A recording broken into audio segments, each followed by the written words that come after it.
Let's talk supply chain. So, welcome to the show, Naomi. Thank you so much for having me, Sarah.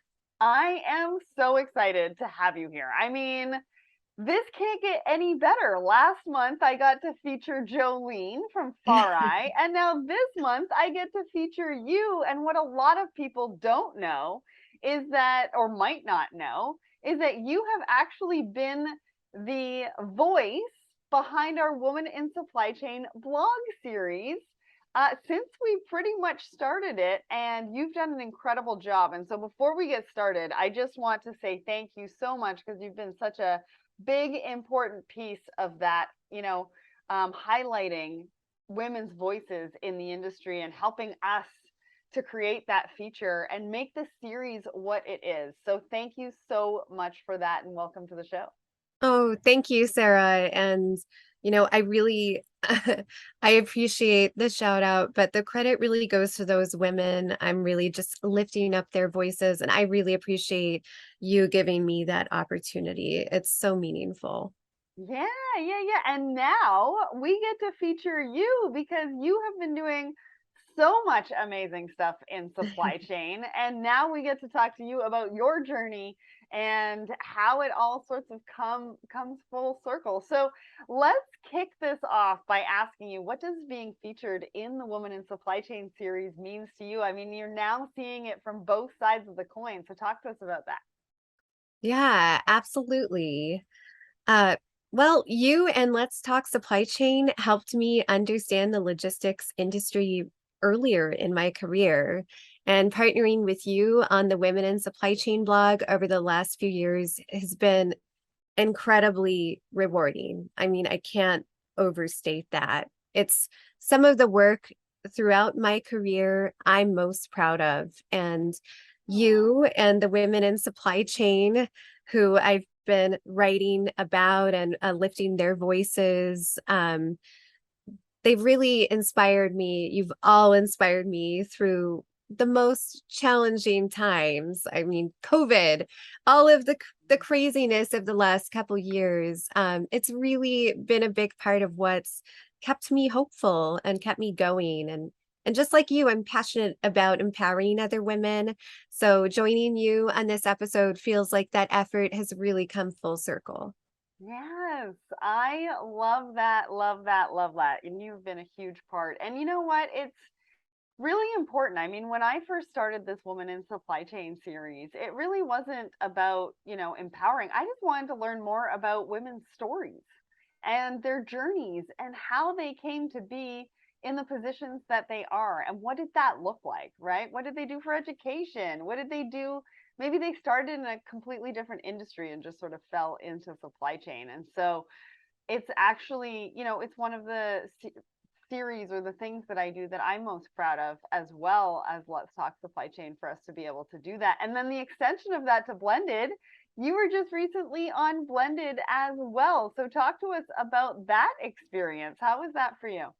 Wow, it was such an incredible opportunity, and it was a learning moment for me Mm-hmm. because the topic was combating Asian hate. And of course, I have a lot of ideas, but being a woman who's still a minority, as a Jewish woman in America, I'm white and I have a certain amount of privilege that comes with that. So I learned so much on that episode. And, I thought there were a lot of teachable moments, not just for the listeners, but, for you, Sarah, and I as well, just hearing that experience.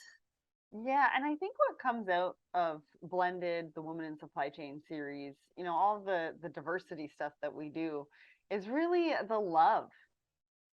As human Yeah. beings, just it needs to be more about love and empathy, right? Yeah, absolutely. And I think that's even more important now that so much of us have gone fully remote and you can feel Hmm. very disconnected.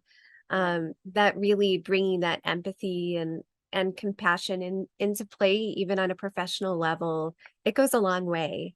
Well, I appreciate your courage because it took a lot of courage to be part of that Asian discrimination episode, talking about something that you and I aren't necessarily familiar with, but you took the time to, really educate yourself before the conversation.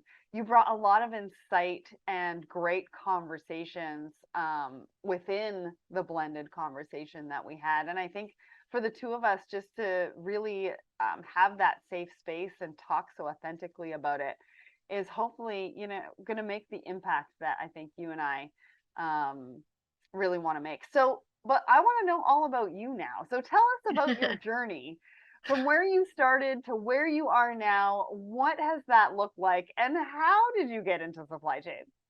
Yeah, it's been a journey. After college, my first role was actually at GoDaddy, and I interned there into technical writing, which was soon after reorganized into corporate comms. And from there, I moved into more marketing-based functions. I've always been passionate about telling stories that matter and taking that approach as a marketer, building something that adds value and resonates. So I've worked in marketing and leadership roles over the last 16 years now, but in Beyonce terms, I fell crazy in love when I was introduced to supply chain. And that was at JDA at the time, which is now Blue Yonder. So I was brought on there as the content director over logistics, and I knew absolutely nothing about supply chain. I wanted to understand my customers and this industry that at the time was really operating in the shadows.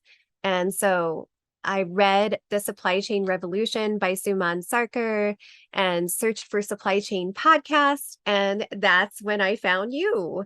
And I became a regular Let's Talk Supply Chain listener. I learned so much, and your catchphrase, collaboration is the future of business, resonated with me.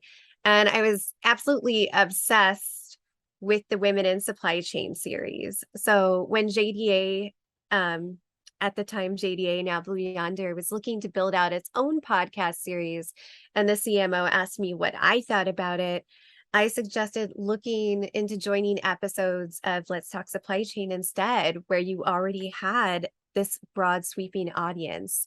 I cannot emphasize enough how much I learned at JDA and how much I learned from you and other thought leaders in supply chain.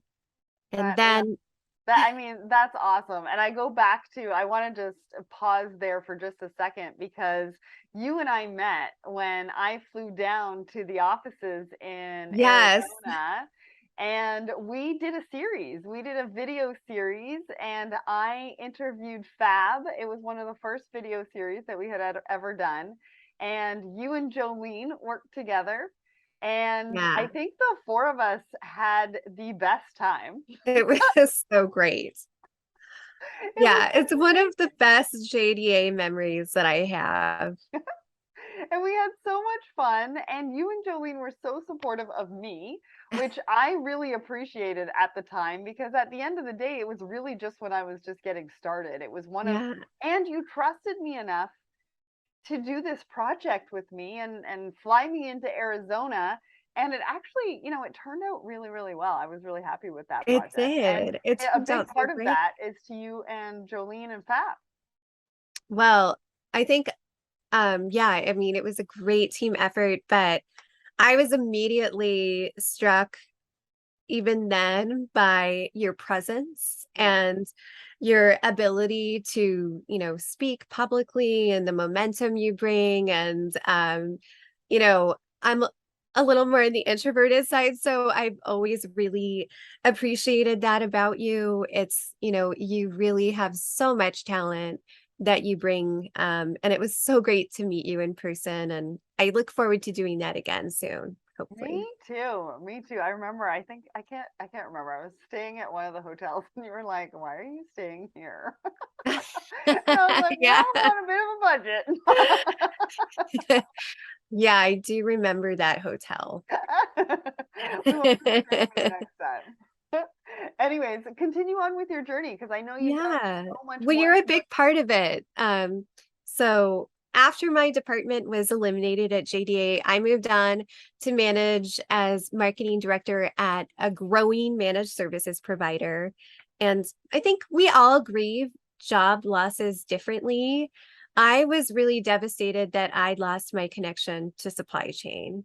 Mm. And that's when you asked me to join as a collaborator to edit your Women in Supply Chain series for Let's Talk Supply Chain.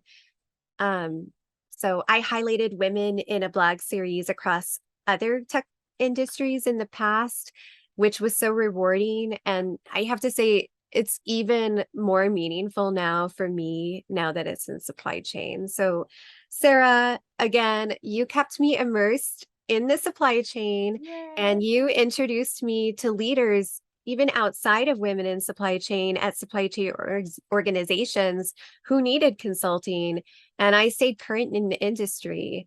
And that's really how my now manager, Tom McDonough, who's phenomenal, reached out to me about being a solutions marketing leader for supply chain on LinkedIn one day. Awesome. So my goal was always to get back to the chain in a full-time capacity. And I can't think of a better place to do that than at Anaplan. But none of this would be possible without the collaboration and support I've had from you, Sarah. Oh, And well, so this episode's supposed to be about you. I am positive that the podcast and your work in the community make a broader impact than you'll ever know. But Oh, really, it's really it just goes back to how committed you are to empowering other women. And I think you always sign your emails with "Here's to our success," and you mean it. I do. I do. Thank you so much for that. You're making me cry. This episode is supposed to be completely about you. I did not bring you on here. And folks, I didn't pay her to say any of that, just so No. you know. But no, listen, I mean, at the end of the day, I, I'm just so glad that you're part of the Let's Talk Supply Chain team. And being able to, and I'm sort of one of those connectors, right? If I know somebody is looking for Yeah. something or needs help with something, and I know that, you could provide that or somebody else on the team, I'm very quick to doing that introduction because we've built an amazing team around us and we've got a lot of great people Yeah. doing great things. And I think, I'm not afraid to share that. I think we can all win when we empower each other and give each other opportunities. And if it works, great. If it doesn't, that's okay too. But Yeah. just to sort of see where that goes Absolutely. and what that actually means. So, what has your experience been as a woman working in a historically male-dominated industry? I mean, you've also been in tech as well, so Right. I like that's been probably really hard. Yeah. Well, I found that most of my male counterparts have been incredibly supportive of my work as a Mm, female professional. I think there's been a culture shock since I broke into corporate for some people, mhm. but I really think that women who are strong make an impact. So the male professionals who love at least one strong woman, whether it's a woman who raised them or a woman they raised or a partner or a friend, they just get it. They want to work with strong, resilient women who are assertive and aren't afraid to introduce new ideas. So it's been nice to see more women climbing the ranks to leadership roles. My grandma just turned 92. I Aw. absolutely adore her. And she was an accounting clerk when she was in her 20s and 30s. And sometimes she talks about the sexism she dealt with as a young professional in her career. Mm, And she was shocked when some of it mirrored my earlier career experience. Two mhm. generations later, we had Yeah. a whole conversation about this, but I've been seeing real progress in the last 16 years, real progress. And I know there will be more with Zennials bringing a refreshing dichotomy shift that's, I think, very needed to the way we work today. I think you bring up a really good point in the fact that generations need to get together and have those conversations. Talk about what they have been through and what that looked like. Talk about what we've been through and what that's looked like. Because I think at the end of the day, that love and support, whether it's family, whether it's friends, whether it's colleagues, for us to be able to share in a safe space like that and know that we're not alone is really, really important. But I think it's also important for us to reflect on how far we've come. And we can only do that when we talk to people, who did work, earlier in the 1900s and what that looked like in Mhm. various different industries. So I'm glad you've been able to have that conversation with your grandma. Yeah, it is crazy. Some of the parallels we had, but I'm happy to say that that was much earlier in my career. Absolutely. Well, now you do a lot of really great work in your local community. So tell us about your work mentoring at-risk teens in your local community. What does that mean for you personally, and what has that done for you professionally as well? Because, I think we talk about, the workplace. We talk about what we do in our professional lives, but we need to also take a look at people holistically and take a look at what drives them and what they do in their personal life that really transitions into either side, professional and personal. Yeah, absolutely. And this kind of does dovetail into supply chain in a way, which I'll get to in a second. But I've always been passionate about fighting recidivism, and you really can't do that from the sidelines. So I'm currently mentoring two teens at Adobe Mountain Pueblo School. It's a juvenile correction center that's focused on rehabilitating and educating young offenders for a Wow. chance to get a clean record, GED. They even get other certifications in the process so they have more job options when they're out, everything from food handler's license to OSHA compliance for construction. Wow. And it's been incredibly rewarding for me because many of the kids that I mentor, they don't have parents in the picture. Usually their parents have been incarcerated or they're no longer with us. And so these visits happen during visiting hours when their peers who have parents in the picture get to see theirs. Mm-hmm. And being able to show up as a reliable adult for them and set a positive example for a healthier future makes a difference. It makes a difference to come through. And it's really important to me.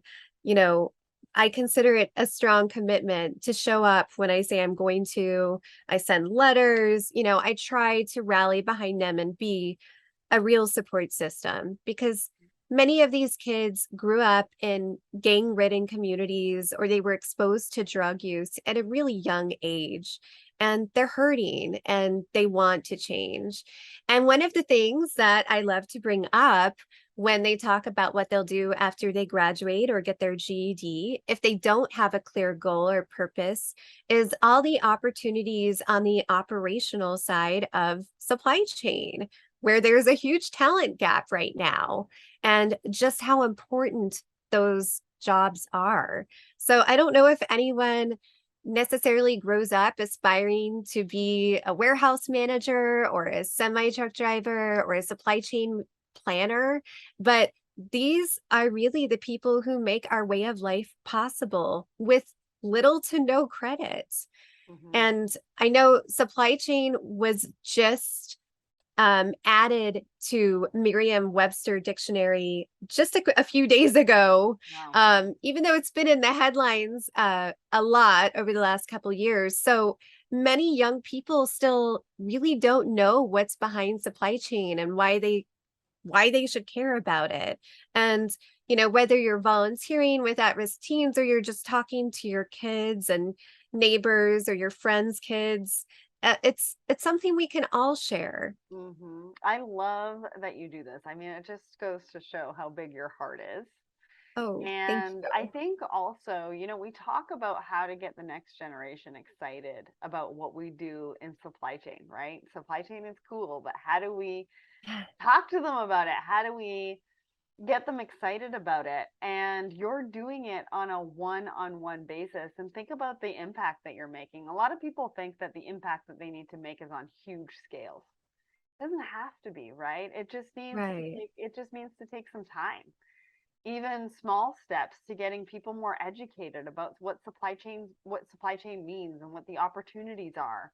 And you're doing that one person at a time, and I really commend you because I think it's going to take all of us to really get this industry to where we all know that it can be with the talent that I we know is out agree. there, right?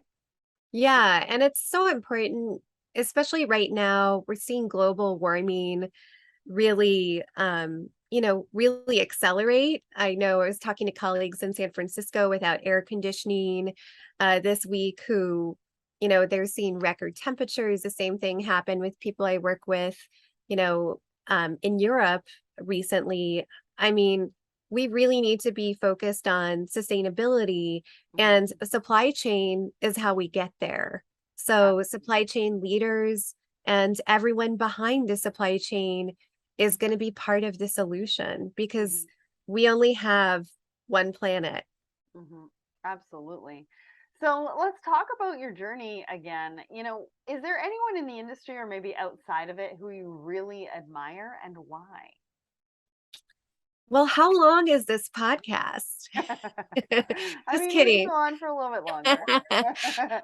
I knew I'd have to narrow my list down to a select few. So, five to be exact. There are a ton of professionals who impress me on a regular basis, both male, female, and also non-binary.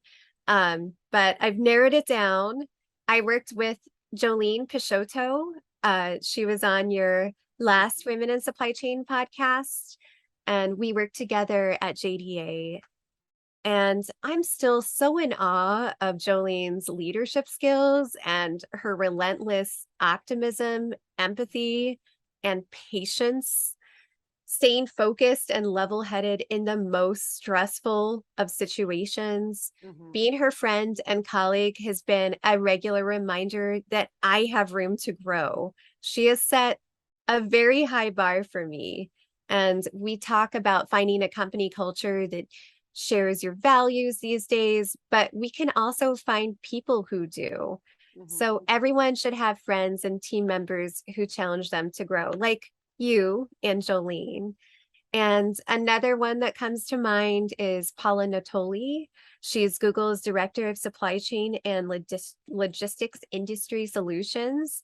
And she's truly an unstoppable force. She was the group vice president over supply chain planning, Mhm. product marketing when I was at JDA. It's it's a long title. Sorry, It is. got into the word salad there. But she's savagely smart and has a professional gravitas that immediately captivates everyone around her.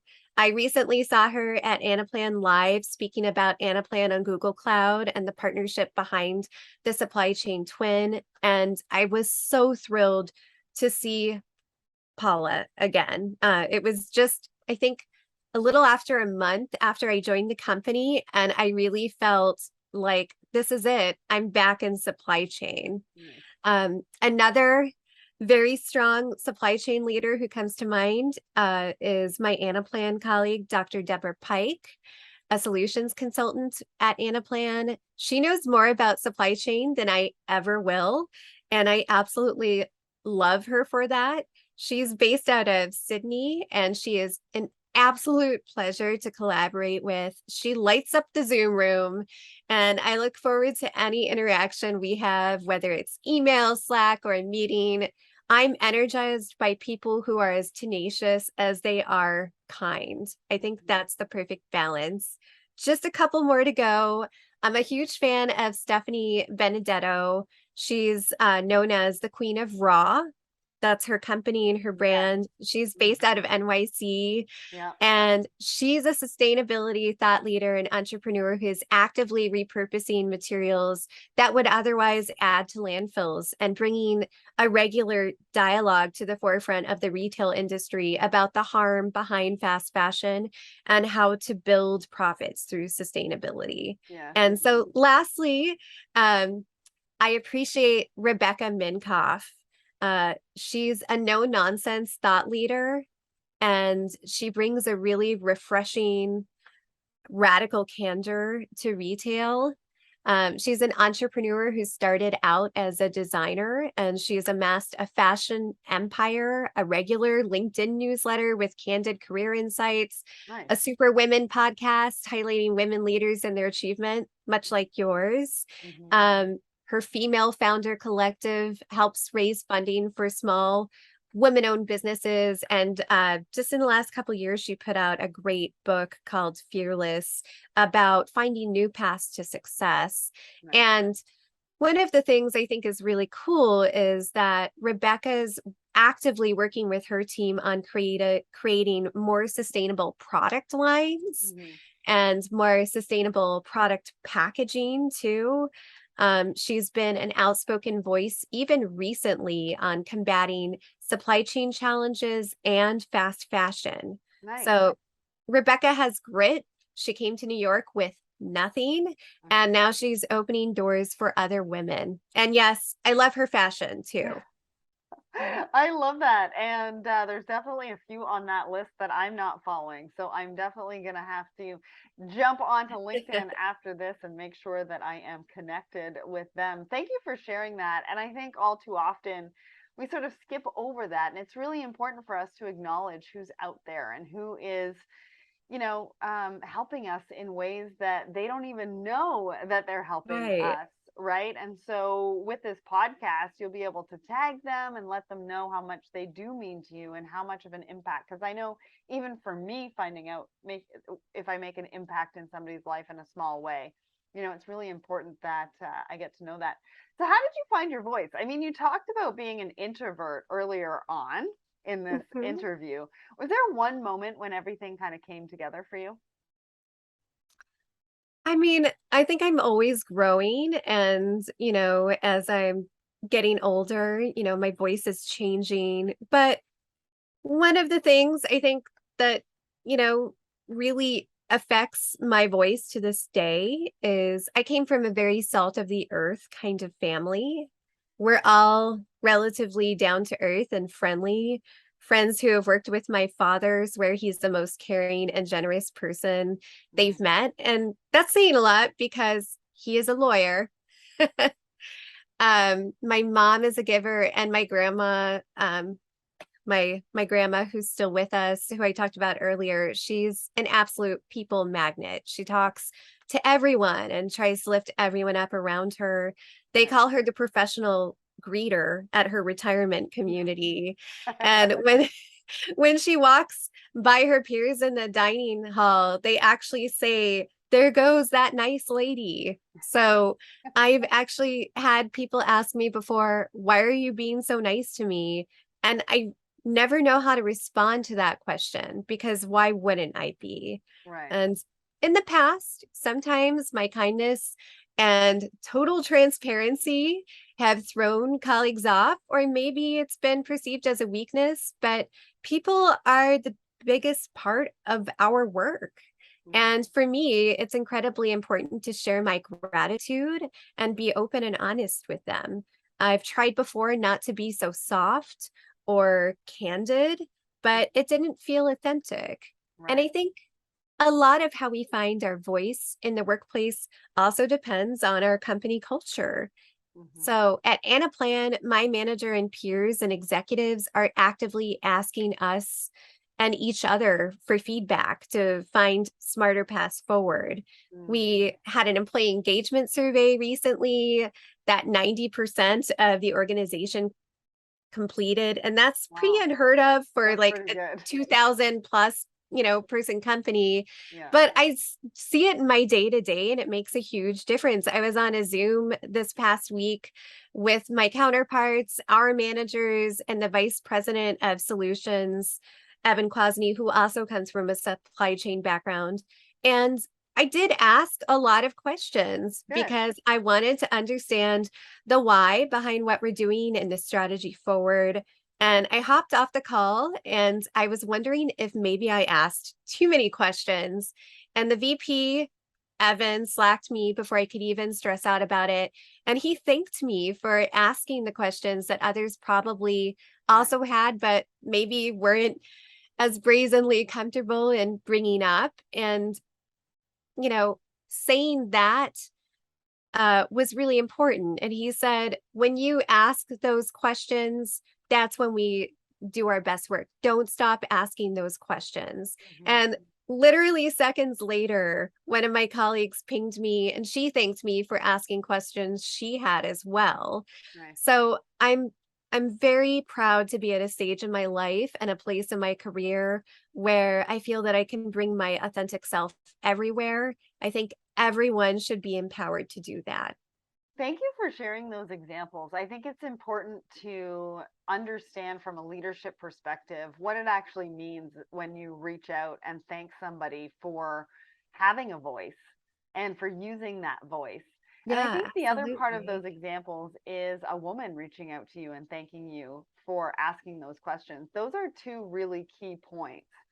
As we move throughout supply chain, as we move through our discussions with leaders and us as people, I think it's important that we do take those moments to say thank you and to acknowledge when somebody has taken the courage to use their voice to ask questions, because everybody has that self-doubt, right? Like, you didn't Right. have enough time to stress out about it because they were the ones reaching out to say thank you, you did a great job, we really appreciate you having those questions and having that voice. So I Yeah. appreciate you for sharing that. I mean, kind of on the same note though, what have you learned about yourself, and what does the future hold for you? Like, are you thinking that you can take that one step further and have courage to do other things, or?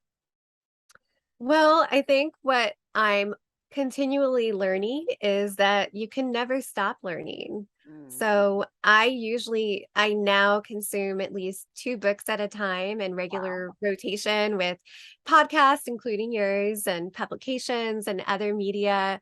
Right now, I'm fully invested in dedicating my career to helping supply chain professionals and supply chain planners succeed.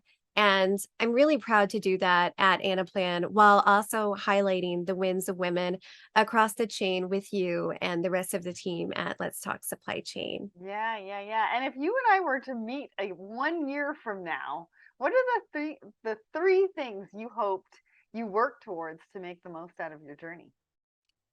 Wow. I mean, I learned in 2020 how much can change in a year. So I'm always really cautious in, you know, um, mapping that out in advance. But I hope by then I'm still loving what I'm doing.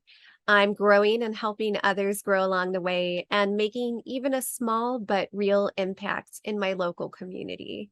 And I know you're going to continue to do just that. So before we go, I want to ask you, what advice do you have for girls and women looking to follow in your footsteps? Yeah, I think that's such a great question. And I think that women throughout supply chain that we featured on the blog and the podcast have really spoken a lot to, confidence and all these different areas to get yourself ahead. And I think that's great.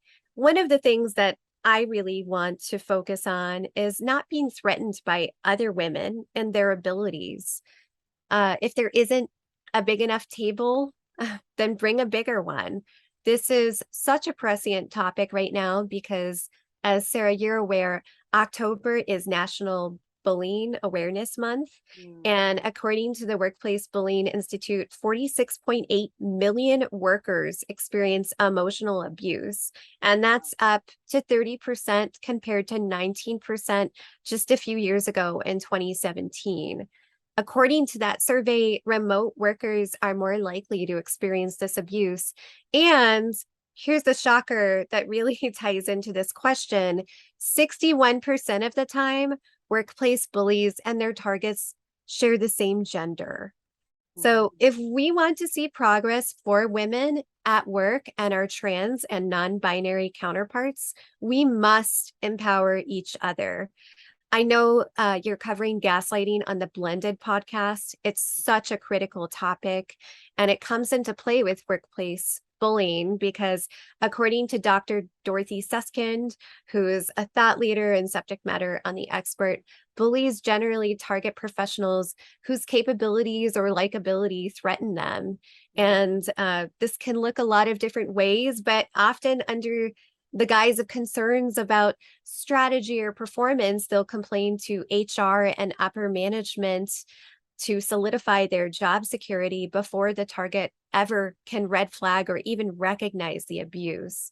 So, if there's one thing I would like people to remember from this podcast, I hope that everyone listening takes a look at, you know, how they treat people. So, whether you're looking to grow your career in marketing and or supply chain, or you're already, well on your way at an executive level, you know, focus on making a habit of raising other people up with you.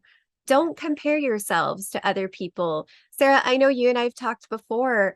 I am so in awe of your talents, and we have very different skill sets, but I love that. I absolutely love that. And so I think instead of comparing ourselves to each other and, seeing it as a competition, let's celebrate the different strengths that everyone brings into play and surround yourself with people who challenge you.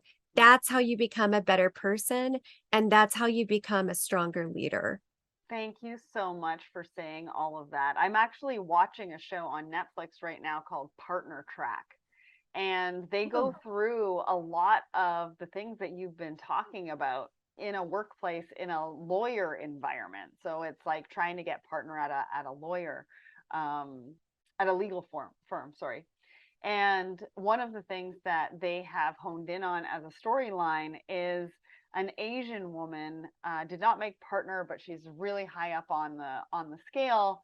But she does not talk to the other Asian women in the workplace. And so they talk about that. They talk about how they just really want women to be able to empower women, and they want to be able to have that support, and they don't really understand why there's not that support. And that comes from a younger Asian woman on the episode. And there's also some race discussions and things like that.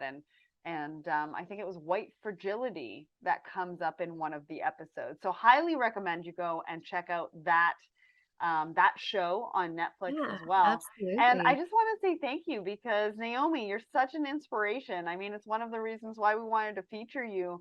And thank you for coming on and sharing so authentically. I think your episode and what you've said today is really going to make an impact on not only women who are already in supply chain, but also, diverse voices and women looking to get into the industry as well. So thank you so much for joining us today. Thank you for having me, Sarah. It's such an honor.